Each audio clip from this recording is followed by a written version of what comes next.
Hello mga boss, oh, ito tips, ito, oh, nawala lamig, oh. Bakit nawala lamig? Yung chinik natin, ayun, oh, zero.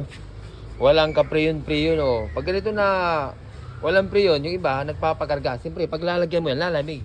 Pero mawawala rin. Kaya ang isipin nyo, oh, bakit zero? Bakit nawala lamig?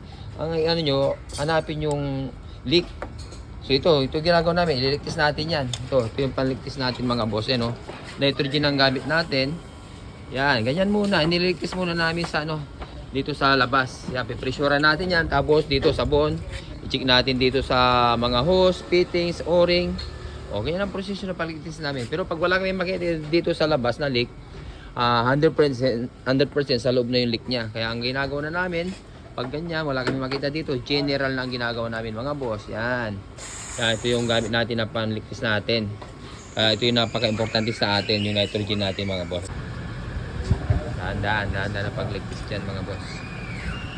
Yan, o, pressurean natin. O yan, kasi may pressure na siya. Hindi mo, no? Yan.